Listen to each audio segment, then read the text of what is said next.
अस्सलाम वालेकुम मोअज़्ज़ज़ ख़वातीन व हज़रात, प्रोग्राम राइट एंगल के साथ मैं हूं अली मुमताज़। नाज़रीन, आज के प्रोग्राम में हम जो मौजूदा सियासी सूरत हाल है उस पर बात करेंगे और बाकायदा गुफ्तगू का आगाज़ करने से पहले आज पोलियो डे है और पोलियो के हवाले से हमने पहले भी कई मरतबा कई प्रोग्राम्स कंडक्ट किए हैं और हमेशा हमारी कोशिश यही होती है कि सबको ये बताया जाए और ये मैसेज कन्वे किया जाए, अवेयरनेस क्रिएट की जाए कि इसमें हमें घबराने की ज़रूरत नहीं है। ये हमारे बच्चों के तहफ़्फ़ुज़ की बात है, उनके बेहतर मुस्तक़बिल की बात है, उनकी सेहत की बात है और जितनी भी कोई परसेप्शंस गलत बिल्ड हुई हैं उनको एक तरफ रख के हमें पॉजिटिवली इसके बारे में सोचना चाहिए ताकि बर वक्त बच्चों को पोलियो के कतरे पिलवाए जा सकें। आज के प्रोग्राम में जी हम जो मौजूदा सिचुएशन है सियासी महाज पर उस पर बात करेंगे, जिसमें बलूचिस्तान में सीएम बलूचिस्तान के खिलाफ तहरीक अदम एतमाद, फिर महंगाई का शोर और महंगाई को कंट्रोल करने के लिए इतलात ये हैं कि जैसे ही प्राइम मिनिस्टर साहब सऊदी अरेबिया से वापस पाकिस्तान लौटेंगे तो ये कहा जा रहा है कि जी अवाम के लिए पैकेज का ऐलान किया जाएगा। अब एक और हमें उम्मीद है कि पैकेज आएगा। पहले भी हमें बहुत सी उम्मीदें दी गई और हम पहले भी तवक्कुआत लगाए बैठे थे, हम पॉजिटिवली सोच रहे थे, हम होपफुल थे, लेकिन ऐसा पहले हुआ नहीं। खास तौर पे हम ये कैसे भूल जाएं कि जब शौकत तरीन साहब ने बजट अनाउंस किया था तो उस वक्त यही कहा गया था कि जी ये बजट जो है ये अवामी बजट है और जो मुश्किल वक्त है उसकी भी प्राइम मिनिस्टर साहब ने बात की कि जी मुश्किल वक्त गुजर चुका है, अब आगे अच्छे दिन आने हैं, लेकिन वो अच्छे दिन कब आएंगे। आज के प्रोग्राम में जी हमारे साथ हमारे सीनियर एनालिस्ट मौजूद हैं। हमें ज्वाइन किया है लाहौर स्टूडियोज में मुजम्मल सोहरवर्दी साहब ने। मुजम्मल साहब का बहुत बहुत शुक्रिया कि आपने हमें ज्वाइन किया। हमें ज्वाइन किया ब्रिगेडियर रिटायर्ड फारूक हमीद साहब ने। फारूक हमीद साहब आपकी बहुत बहुत शुक्रिया for joining us in the show tonight. और हमें ज्वाइन किया है सीनियर एनालिस्ट साबिर शाह साहब ने। साबिर शाह साहब आपकी बहुत बहुत शुक्रिया कि आपने आज के प्रोग्राम के लिए वक्त निकाला।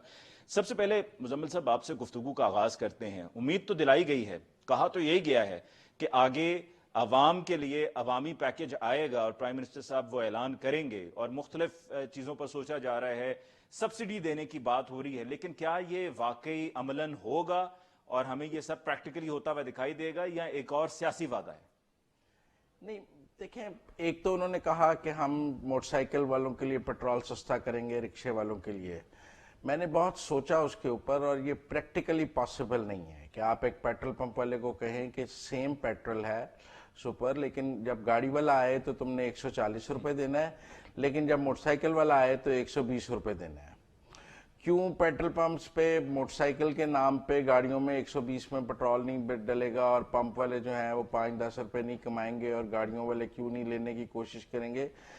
कॉमन सेंस की बात है। लिहाजा या तो दो डिफरेंट किस्म के पेट्रोल्स होते तो हम कहते कि जी वो पेट्रोल और है, ये पेट्रोल और है, जैसे डीजल और सुपर की। पेट्रोल स्टेशंस को भी सब्सिडी फिर देनी पड़ेगी क्योंकि उनको जब आके नहीं, आप एक ही पेट्रोल, आपके पास अली मुमताज साहब गाड़ी होगी ना, बाइक भी होगी घर में, सेम ही पेट्रोल है ना, दोनों में सुपर ही डल रहा है ना इस वक्त। तो आप ये कैसे होगा कि पेट्रोल पंप पे आप जाएंगे और वो पेट्रोल पंप वाला इस बात का ख्याल रखेगा कि बाइक वाले रेट पे आपको डालना है और कि गाड़ी वाले रेट पे डालना है? और क्यों नहीं गाड़ी में बाइक वाले रेट में डालेगा और बाइक में गाड़ी वाले रेट में डालेगा? और क्या ये क्यों ये करप्शन का बाजार खुल जाएगा, छापे पड़ेंगे, पेट पंप सी? मुझे नहीं लगता, ये इम्प्लीमेंटेबल नहीं है। दीवाने का ख्वाब है, मुझे लगता है किसी ने प्राइम मिनिस्टर के कहा, क्योंकि हमारे प्राइम मिनिस्टर को कोई गवर्नेंस की समझ तो है नहीं, किसी ने कान में कुछ कह दिया, जिन्हें लाया गली उधर नलटोर चली। प्रैक्टिकली ये पॉसिबल नहीं। प्राइम मिनिस्टर साहब को अब तक इतनी भी नहीं समझ आई है कि उनके साथ जो अच्छा, दूसरी बात आगे कर लेते हैं। IMF से टॉक्स फंसी हुई है। आपने पहले 1 रुपए 39 पैसे बिजली महंगी की, फिर 2 रुपए कुछ महंगी की, अभी आपने 2 रुपए और करनी है। तब तक जब तक आप 5-5.5 रुपए पे नहीं लाएंगे उसको, आपने 2 जगह में अभी 4 रुपए किया है, अभी आपने 1.25 रुपए और बढ़ानी है। आप 4 रुपए बढ़ा चुके हैं पिछले 1 माह में। 1 रुपए 39 पैसे आपने फ्लैट रेट में इजाफा किया, 2 रुपए कुछ पैसे आपने फ्यूल चार्जेस में करके इजाफा किया। अभी भी IMF का है कि 1.25 रुपए और बढ़ाएं, उसके बगैर वो आपके साथ मुआहदा नहीं कर रहे हैं। मुझे नहीं पता कौन सब्सिडी देगा।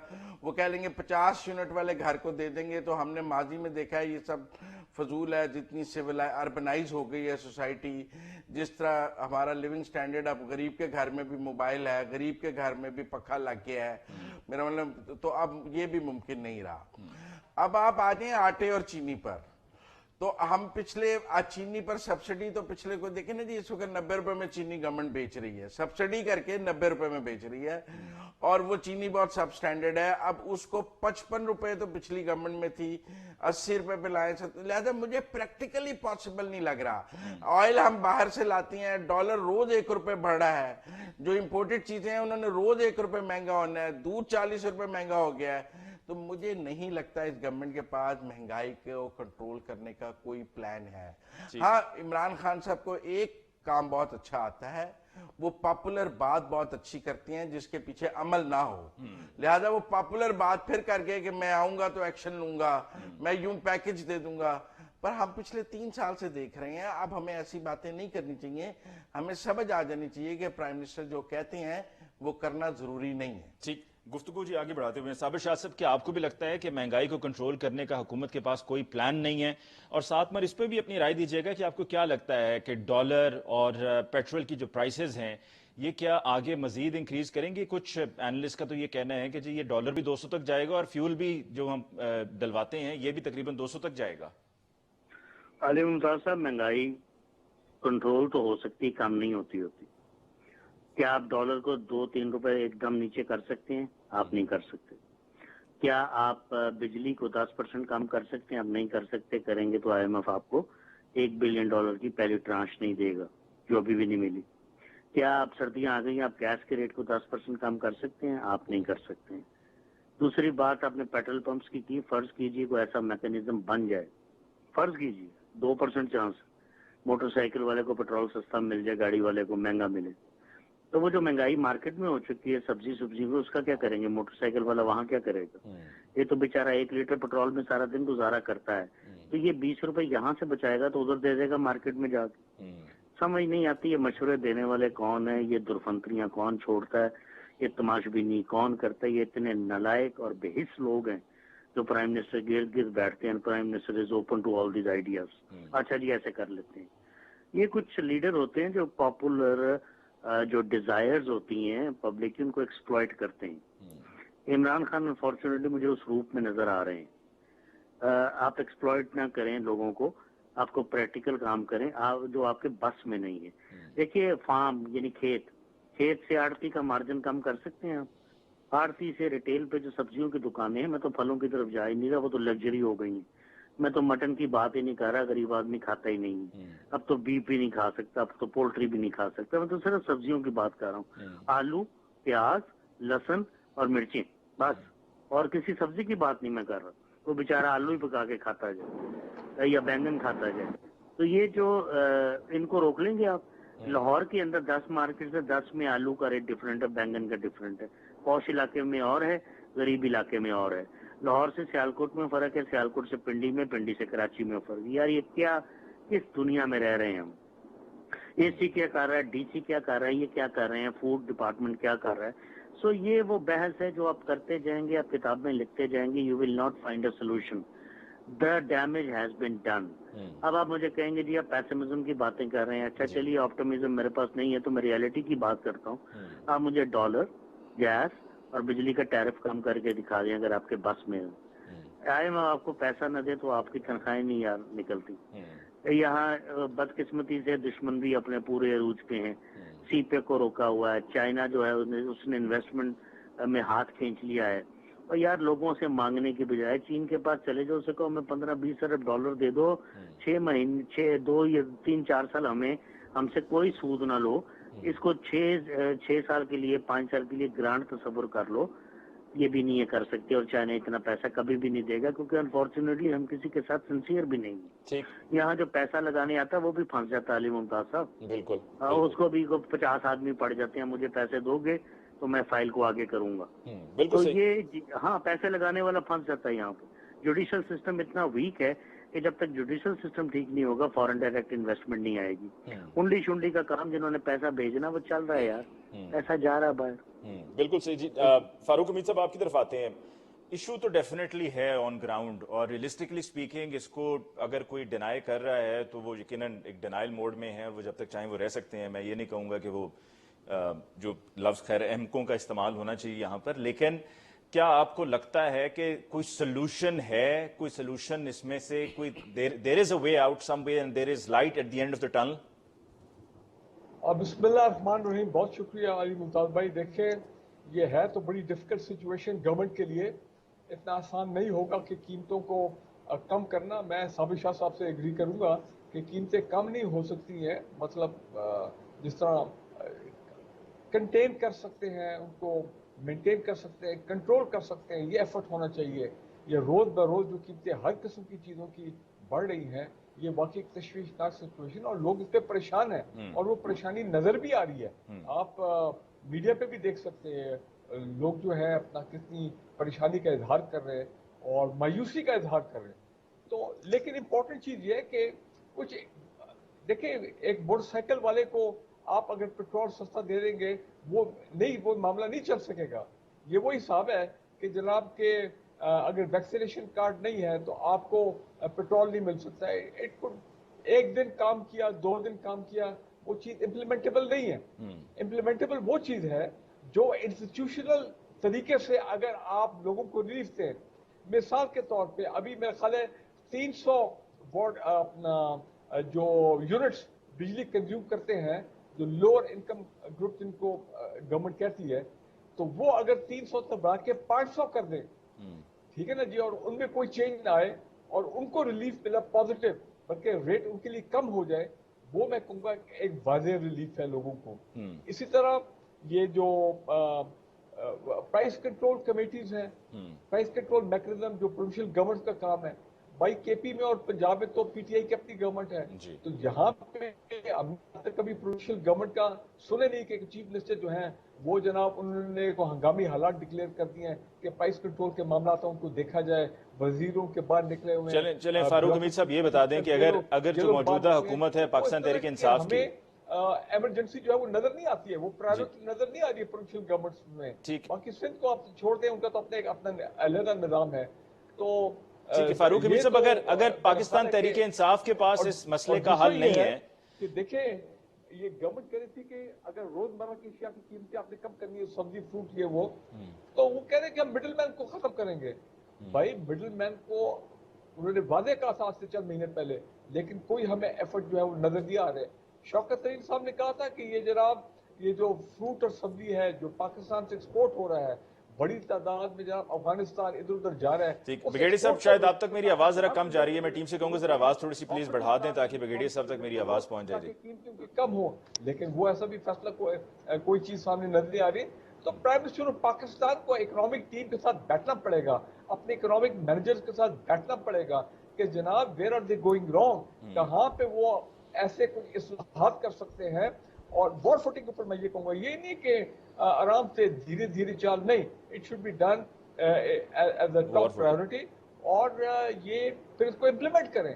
ठीक, ब्रिगेडियर साहब हमें एक ब्रेक लेनी है जी, गवर्नमेंट के We've got to take a short break over here जी। ब्रेक के बाद हम लौट के आएंगे तो हम डिस्कशन को आगे बढ़ाएंगे, जिसमें जो दौरा सऊदी अरेबिया है कुछ उसकी भी मुख्तसरन बात करेंगे, फिर उसके बाद जो सीएम बलूचिस्तान के खिलाफ जो तहरीक अदम एतमाद है उसकी बात करेंगे, और उसकी जो इम्प्लीकेशंस हैं बाकी जगहों पर उस पर भी बात होगी एक ब्रेक के बाद।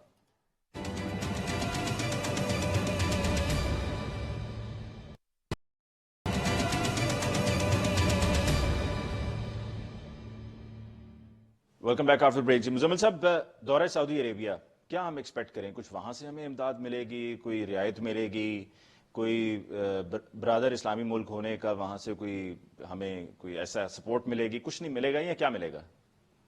ये कोई निजी सा दौरा था, ये कोई सिर्फ निजी दौरा था, निजी सा दौरा था। शादी की खबरें आई हैं, फर्स्ट लेडी की बेटी की शादी की खबरें आई हैं उसके लिए।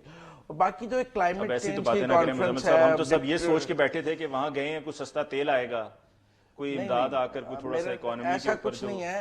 मेरा ख्याल है शादी पर जाना था तो साथ एक क्लाइमेट चेंज की कॉन्फ्रेंस को उन्होंने जोड़ लिया। हालांकि अगर आप यूएन जनरल असेंबली में नहीं गए, आपने इतनी इंपॉर्टेंट कॉन्फ्रेंसेस छोड़ी हैं, तो ये क्लाइमेट चेंज की कॉन्फ्रेंस पे जाने की तो समझ ही नहीं आई। तो बात यह है कि ये मेरा ख्याल है कि वो चूंकि शादी पे जाना जरूरी था, तो फर्स्ट लेडी की बेटी की, तो इसलिए मेरा ख्याल है साथ ये भी ट्रिप बना लिया उन्होंने कि चले एक दिन वहां भी चले जाऊंगा। और आज जो खबरें आ रही हैं कि वो प्राइम मिनिस्टर जो हैं वो जो स्टेट प्रोटोकॉल के लेवल से खुश भी नहीं है, और वो बिलाल को एम्बेसडर को चेंज करने की खबरें भी आ रही हैं। वो जो हमने तस्वीर भी देखी है जिसमें वो डिप्टी गवर्नर उन्हें रिसीव करके हैं, उसमें पाकिस्तान का झंडा भी मौजूद नहीं है, सऊदी अरब का झंडा है। तो मेरा ख्याल है कुछ ज्यादा पर्सनल सा ट्रिप था, कोई 80 लोगों को साथ ले जाकर। 80 लोगों को? ये तो नवाज शरीफ साहब के दौर में हम सुनते थे 80 लोगों के साथ। मेरा ख्याल है शादी में ही जाया जाता है। मेरा मतलब है कि क्लाइमेट चेंज की कॉन्फ्रेंस में तो 80 लोगों की जरूरत नहीं थी। अब मुझे नहीं समझ आई कि ताहिर अशरफी साहब ने क्लाइमेट चेंज में क्या करना था और बाकी लोगों ने क्लाइमेट चेंज से उनका क्या ताल्लुक था, और मेरा मतलब है कि पर्सनल सा ट्रिप था। मेरा ख्याल है खान साहब को ना इसके सारे एक्सपेंस अपनी जेब से अदा कर देने चाहिए और ये 3 दिन को एज प्राइम मिनिस्टर उन्हें लीव पे अपनी मान लेना चाहिए कि मैं छुट्टी पर था जाती फंक्शन की वजह से, और ये पैसे उन्हें अपनी जेब से अदा कर देने चाहिए। ज्यादा बदमज़गी नहीं होनी चाहिए। साबिर शाह साहब, आपको भी ये लगता है ये पर्सनल ट्रिप था? भाई अगर पर्सनल ट्रिप नहीं था तो प्रोटोकॉल का लेवल इतना लो क्यों था, पहली बात ये है। इन मुल्कों के जब सरबराह यहाँ पर्सनल ट्रिप पे भी आएंगे तो ये खुद लेने जाएंगे, बस इतना फर्क होता है गुलामाना ज़हनियत का और उन लोगों का जो अपनी इज्जत करवाना चाहते हैं। साबिर शाह साहब, हम तो एब्सोल्युटली नॉट के लोगों में से अब आ गए हैं। हर मरतबा यही कोट हो रहा होता है, आप भी व्हाट्सएप ग्रुप्स में और ट्विटर पे आप भी अपनी राय का इजहार कर रहे होते हैं और वहां पर सब यही कह रहे होते हैं जितने भी पीटीआई के लोग हैं, एब्सोल्युटली नॉट, एब्सोल्युटली नॉट। लेकिन मैं आपके सामने उनसे डिफर भी कर रहा होता हूँ कि शायद मुंह से निकल गया होगा।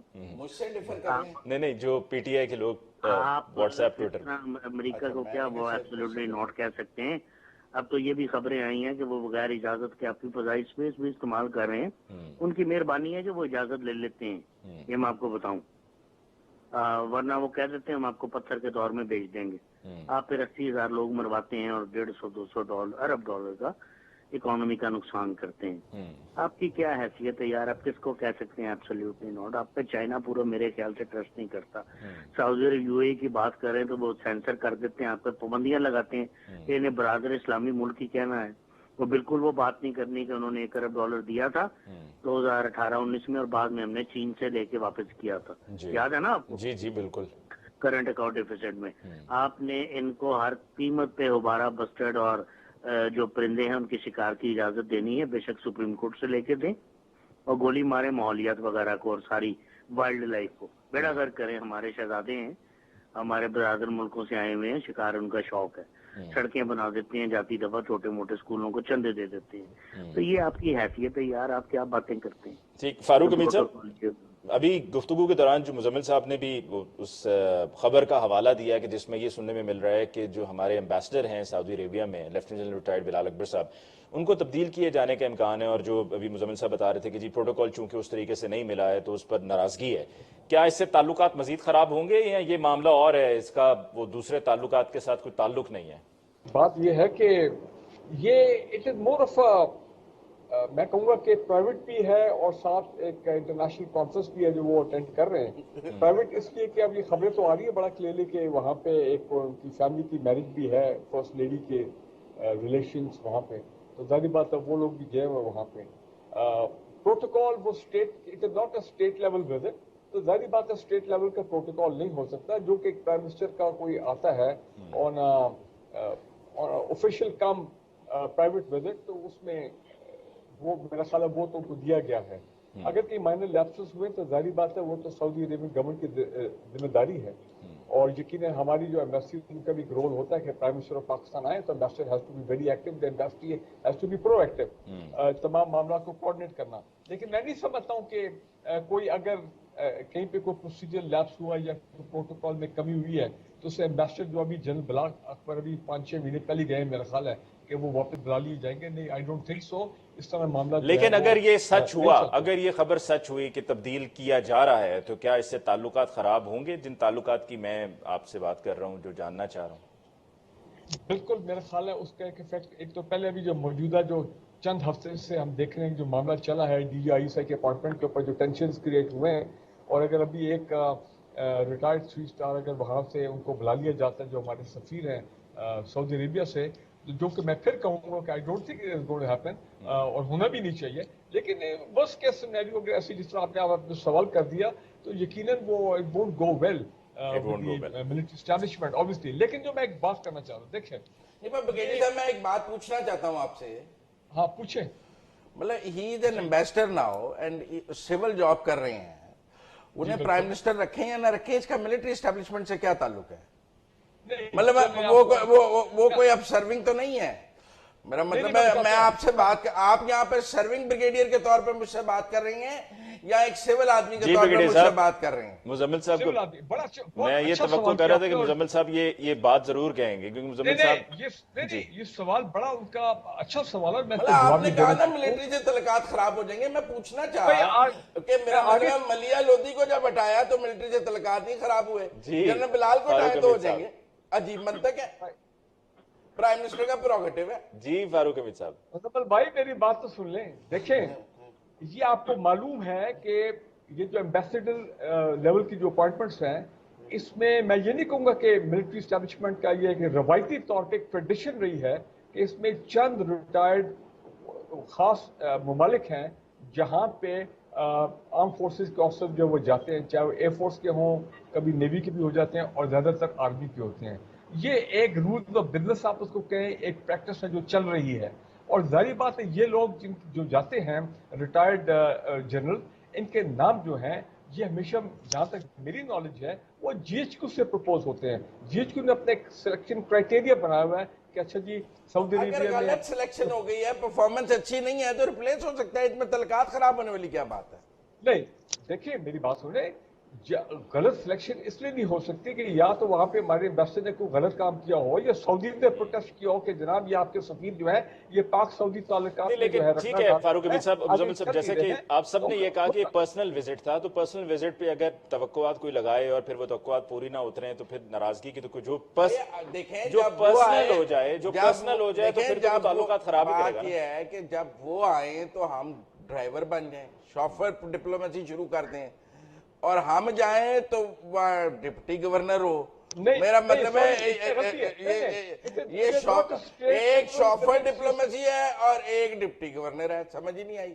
یہ دیکھیں نا، یہ آپ جس طرح مدی ٹوسٹ ہے، یہ اسٹیٹ لیول وزٹ نہیں ہے. جس طرح اسٹیٹ جب ایم بی ایس ٹرمپٹ ایم بی ایس آئے تھے تو وہ ایک اسٹیٹ لیول وزٹ تھا اور ان کو جو پروٹوکول دیا تھا وہ اسٹیٹ لیول کا پروٹوکول، ہائیسٹ پروٹوکول. وہ تو پرائم ہماری طرف سے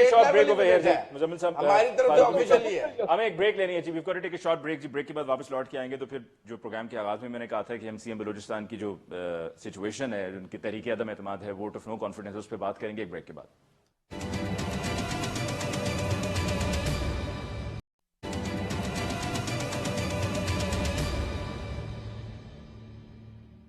ویلکم بیک آفٹر بریک. جی مزمل صاحب، C M Balochistan, is he going or is he staying? He is going for sure, he is on the confirm. Yes. جو آج یہ کچھ وہ ہم نے دیکھا بھی سوشل میڈیا پہ ان کی ریزگنیشن چل رہا ہے، وہ کہتے ہیں میں نے اپنے دوستوں کو دے دیا ہے، وہ دوست ان کے کب جمع کرائیں. دیکھیں 5 ایم پی اے غائب تھے اسلام آباد میں، اور جب وہ جام کمال صاحب اسلام آباد آئے اور اس کے بعد 5 ایم پی اے اسلام آباد میں غائب ہو گئے اور مسنگ پرسن ہو گئے. اب وہ کوئی کہتا ہے میں بیمار ہو گیا، کوئی کہتا ہے میری پھوپھی بیمار ہو گئی، کوئی کہتا ہے میں شاپنگ پہ نکل گیا، لیکن 5 کے فون بند تھے، 5 مسنگ پرسنز تھے. اپوزیشن نے شور مچایا، مسنگ پرسنز ریکور ہوئے. جیسے کہ مسنگ پرسنز ریکور ہوتے ہیں اس ملک میں، ریکور بھی ہو جاتی ہیں اور نہیں بھی ریکور ہوتے. میرے خیال میں پنڈی سے اور ہر جگہ سے پھر کہا گیا کہ یہ مسنگ پرسن والا کھیل نہ کریں، آپ ڈیموکریٹک میں صحیح طریقے سے ڈیموکریسی کو چلنے دیں. اور یہ کوئی طریقہ نہیں ہے کہ آپ 5 بندے ہی غائب کر لیں گے چلیں عدم اعتمادی نہ کام ہو جائے گی، کیونکہ نمبر تو اپوزیشن نے پورے کرنے ہیں، جام کمال نے تو پورے نہیں کرنے. وہ تو پھر انہوں نے 33 بڑی مشکل پورے کیے، ایج پہ تھی اپوزیشن. اگر 32 ہو جاتے تو انہیں ایک اور غائب تھا جو دم کرانے گیا ہوا تھا، اسے ٹائم پر آنے نہیں دیا. وہ تو جب 33 پورے ہو گئے تو انہوں نے دم والے کو چھوڑ دیا کہ جا بیٹا تیرا دم پورا ہو گیا، تو بھی چلا جا اسمبلی. تو میرا خیال ہے جب 5 لوگ جو ہیں وہ اسلام آباد سے واپس کوئٹہ پہنچ کے اپوزیشن کے ساتھ بیٹھ گئے ہیں تو جام کمال از آن دی ایگزٹ. اگر یہ دم درود والے اور مسنگ پرسنز ریکور نہ ہوتے تو جام کمال بچ جاتے. لیکن آپ کو جا رہے ہیں، اور اگر وہ جا رہے ہیں تو پھر اس کا کیا ہمیں امپیکٹ، اثر ہمیں وفاق میں یا کہیں اور بھی نظر آئے گا؟ کچھ ایسا ہی کہیں اور بھی چلے گا؟ تبدیلی کی ہوائیں تو ہر طرف نظر آ رہی ہیں. بریگیڈیئر صاحب کو نہیں آ رہی تو ہمیں نہیں پتا. یہ تو میرا مطلب ہے کہ ہمیں تو ایم کیو ایم کے مزاج بھی بدلے نظر آ رہے ہیں، مسلم لیگ کاف کے مزاج بھی بدلے نظر آ رہے ہیں. باپ پارٹی کے اندر اتنی ڈویژن ہو جانی ہے، مجھے نہیں لگتا کہ وہ کوئی ایک حصے میں رہ سکے. مجھے تو صادق سنجرانی اگلے سٹیپ میں جاتے نظر آ رہے ہیں. تو میرا خیال ہے کہ یہ सारा कुछ जिस आशियाना ये जितना था, ये इस आशियाने को नजर लग गई है, और जब आशियाने से नजर लग जाए और एक बोर्ड भी गिर जाए तो फिर आशियाने का बचना मुश्किल हो जाता है। माजी में भी बलूचिस्तान में जब तब्दीली आई है तो फिर मरकज में भी आई है, हवाएं रुक नहीं पाई। जी साबिर शाह साहब, आशियाने को अगर नजर लग गई है तो इस नजर को उतारने के लिए कोई है तरीकाकार, नजर उतर पाएगी? यार अब आप मुझे आत्मा शराजी ना बना दें, मैं को बात करूं बगैर नाम दिए तो मुझे गालियां। नहीं, अब देखिए वो आशियाने को नजर लगने की बात तो मुजम्मिल साहब ने की है ना, मैंने तो उसको सिर्फ कैरी फॉरवर्ड की बात नहीं की है। जादू का इस सारे मामले से कोई ताल्लुक नहीं है। जी साबिर शाह साहब, आपने देखा कि मैंने भी इस तरह का कोई लफ्ज इस्तेमाल नहीं किया। जी अच्छा, अब मसला ये है कि जब हम डायरेक्टर जनरल ISI की अपॉइंटमेंट पे ये हरकत करेंगे और माजी में 2 DGs की अपॉइंटमेंट में हमने फौज की बात ही मानी हो, अचानक हमने फौज की बात ना मानी और डेडलॉक जो है वो एम्बैरसमेंट फौज के लिए है। अगर इमरान खान जीतते हैं तो 7 साल हिलते ही नहीं, फौज तो कॉर्नर हो जाएगी। ऐसा हुआ तो नहीं ना पहले? जी बिल्कुल, कभी भी नहीं हुआ। इस तरह का स्टैंड भी किसी ने नहीं लिया फौज के खिलाफ। तो ये तो उनको तो सोटी या पेट में मारे तो इस्तीफे दे देते होते थे वजीर आजम। तो अब कहने का मकसद ये है कि इधर पंजाब में बड़ी फ्रेल मेजोरिटी है, सेंटर में बड़ी फ्रेल मेजोरिटी है। ये तरीके लब्बैक पाकिस्तान का धरना जो मैं परसों से कह रहा हूँ, कलअदम नहीं कहा आपने यार मुजम्मल, मैं आपके प्रोग्राम में बड़ा ख्याल करूंगा। अली मुमताज मेरी बात तो कोई समझ लेता है, मैं बड़े सालों से प्रोग्राम में आ रहा हूँ, मैं थोड़ी सी लिबर्टी ले लेता हूँ। जी जी, कलअदम मैं किस तरह कहूँ कि जब यहाँ वाकई वज़रा आके उनको कहते हैं आपके पर्चे वापस ले लेंगे, वो पुलिस वाले मर गए हैं उनकी खैर है, जो पहले मर गए थे उनकी खैर है, तो कलअदम तो ना हुए जी। कलअदम तो हम ऐसे कागजों में लिख देते हैं जिस तरह हम एक वर्ड लिखते हैं। इलेक्शन कमीशन में भी एक कलअदम इलेक्शन कमीशन में भी है, मतलब वहां पे भी एज अ पार्टी मौजूद है, सारे मौजूद हैं यार। यहाँ अजीबो गरीब मैस है जिसका हल किसी के पास नहीं है। आई रिपीट, इसका हल अभी भी किसी के पास नहीं है। ये डंडे से हल होगा या मुज़ाकरात से हल होगा, ये मैं मामला नहीं जानता। चलें ये बताएं, ये बलूचिस्तान के बाद अब अगला हदफ क्या होगा? देखिए, हदफ तो जो पहले दिन जब हुकूमत बनी थी तो अपोजिशन को अगर खुला हाथ मिलता तो वो तीसरे दिन इधर पंजाब में उल्टा देते, उसी शाम जाके सेंटर में उल्टा देते। थोड़ी सी तो मेजोरिटी है, थोड़ी सी सपोर्ट चाहिए होती है गायबाना किस्म की, कर्टन्स के पीछे से खुफिया हाथों की, वो सपोर्ट किसी को नहीं मिली। और अगर हल्की सी भी मिल गई, ये देखिए मौलवी फिर सड़कों पे। अब पिंडी शिंडी कितना बंद होता है मुझे पता नहीं, आप इन चीजों को इजी मत लें प्लीज। ठीक, ये महंगाई तो है कि दूसरा लेकिन before I move towards brigadier साहब, आपको लग रहा है कि ये अब विफाक में या कहीं पंजाब में भी हमें इसको देखेंगे कि यहाँ पे भी कुछ ऐसी हवा चलेगी? I am hinting it out and it is expected कि हुकूमत बड़ी कमजोर होती नजर आ रही है मुझे। किस तरह सरवाइव करती है? देखिए, सर्वाइवल का मतलब ये नहीं होता असेंबलियां तोड़ दी जाए, वो तो काम खत्म हो गए हुए माजी में। आप ये ज़हन में रखेंगे, जब पैनामा पेपर्स आए थे ना 3 अप्रैल 2016 को, तो नवाज शरीफ ने उसके बाद 1.5 साल सरवाइव किया था। और उससे पहले जो धरना हुआ तो उसके बाद भी जो हाँ आप और हम रोज कहते थे कि हुकूमत गई, हुकूमत नहीं गई थी। नवाज शरीफ काफी सरवाइव कर गए थे। जब गए तो उसके बाद भी मुस्लिम लीग नून की हुकूमत नहीं गई, प्राइम मिनिस्टर भी चेंज हुआ था ना। बिल्कुल ठीक है। पीपल्स पार्टी के दौर में बड़े खौफनाक हालात थे, मेमो गेट वगैरह की वजह से। that's what you are hinting at. I'm simply hinting it out। ठीक है कि इस मुल्क में जिनकी ताकत है उनको मैं मुक्का मार के उस दीवार को नहीं तोड़ सकता, मुझे उसको तस्लीम करना है। ब्रिगेडियर साहब, मुझे पसंद आए ना आए। ब्रिगेडियर साहब, कमिंग टू यू, मैं इसमें एक क्वेश्चन आपके लिए, एक रेलेवेंट क्वेश्चन, क्योंकि आपका एक्सपीरियंस भी रहा है कि अगर हम ये चेंज की बात करें या अगर हम कहें कि जी हवाएं ये विफाक में भी चलेंगी और सूबे पंजाब में भी चलेंगी, तो जो चलाने वाले हैं उन पर तो नैब के केसेस भी हैं। गो के ये सदारती ऑर्डिनेंस के बाद जो नैब का था काफी हद तक कुछ मामलात में रिलैक्सेशन भी मिली है, तो क्या वहां कोई छूट मिलेगी, कोई रिलैक्सेशन होगी तो ये सब मामला होगा? क्या होगा आपकी नजर में in view of the cases in NAB? देखिए, पहली बात तो ये कि नैब ऑर्डिनेंस जो है वो हाई कोर्ट में चैलेंज हो गया है और मेरे ख्याल आगे उस पर प्रोसीडिंग्स हो गए। और दूसरी चीज ये है कि उस नैब ऑर्डिनेंस में इतने अभाम है कि किन किन कैटेगरीज के लोगों को छोड़ना है जो रिलीफ दिया गया है। उसमें ये कह रहे हैं कि फरूक नसीम साहब गवर्नमेंट कि हम और अमेंडमेंट्स लेके आने ताकि उसमें और क्लैरिटी आए। लेकिन वो ओवरऑल मैं ये कहूँगा कि नैब ऑर्डिनेंस जो आया वो मतलब it has not got down well with the people. लोग बड़े इस पे मायूस हुए, परेशान हुए कि जनाब इसमें सारी जो नैब ने जो भी मेहनत की है पिछले 3 साल 4 साल, it might go down the drain. हमें वो जनरल मुशर्रफ का जो नेशनल रिकंसिलिएशन ऑर्डिनेंस है NRO वो याद आ गया. तो हैविंग सेड दैट, देखिए मैं ये कहूँगा बलूचिस्तान के वजह से नंबर 1, अगर वहां पे एक डेमोक्रेटिक चेंज आता है, नो कॉन्फिडेंस वोट अगर कामयाब हो जाती है तो वेरी गुड, इसमें क्या खराबी की बात है. अच्छी एक जमहूरी तरीके से अगर वहां पे इन हाउस चेंज आता है, ये गवर्नमेंट टॉपर होती है, नो प्रॉब्लम. अगर उसके असरात आते हैं पंजाब में, इस्लामाबाद में, और जमहूरी तरीके से जनाब वोट ऑफ नो कॉन्फिडेंस होती है, और वहां पे जो एक आईनी तरीका है उसके मुताबिक, कानूनी तरीके के मुताबिक अगर नो कॉन्फिडेंस वोट आगे प्रोसीड करते हैं और गवर्नमेंट चली भी जाती है, नो प्रॉब्लम. चलें, मैं प्रोग्राम को मैंने क्लोज भी करना है ब्रिगेडियर साहब, लेकिन आपकी कही हुई बात से मैं क्या ये अखज़ करूं कि आप हमें ये लीड दे रहे हैं कि जो भी होगा वो जमहूरी तरीके से होगा? देखें, एजुटेशन से पाकिस्तान में वो दौर खत्म हो गया. नवाज शरीफ साहब की गवर्नमेंट, काजी साहब और इमरान खान अपने एजुटेशन से नहीं गिरा सके. 1.5-4 महीने वहां पे धरना चलता रहा था. तो यहाँ पे जो मर्जी लॉन्ग मार्च हो, शॉर्ट मार्च हो, धरने हो, गवर्नमेंट नहीं जाएगी इमरान खान की गवर्नमेंट अगर जानी है तो जमहूरी तरीके से, आईनी तरीके से, that is the way to go. In house change हो या उसके बाद, यानी कि आपने कह दिया है कि ये होगा, लेकिन ये जमहूरी तरीके से ही होगा, और ये आपने जरा वाज़ेह कर दिया है. नहीं, मैं ये नहीं कह रहा हूं कि होगा, मैं कह रहा हूं अगर ऐसा होता है तो किसी को कोई इतराज नहीं होना चाहिए. That's the way. Sabir Shah साहब, जल्दी से कुछ कहना चाह रहे थे आप? माफी चाहता हूँ दोस्तों से. जब ये हुकूमतें बनती हैं ना तो एक क्वेश्चन रखा जाता है कि कभी डेमोक्रेसी के लिए भी हुकूमत को भेजना पड़े तो भेजा जा सके, इसलिए मेजोरिटी कम होती है, इसलिए हंग पार्लियामेंट्स होती हैं. साबिर शाह साहब, आपका हम शुक्रिया अदा करते हैं जी. प्रोग्राम का वक्त खत्म हो गया. मुजम्मिल साहब आपको बहुत बहुत शुक्रिया. ब्रिगेडियर रिटायर्ड फारूक हमीद साहब आपको बहुत बहुत शुक्रिया. नाज़रीन, इसके साथ ही आज के प्रोग्राम का वक्त खत्म हो जाता है. मुझे अली मुमताज़ को दीजिए इजाजत. अल्लाह निगहबान.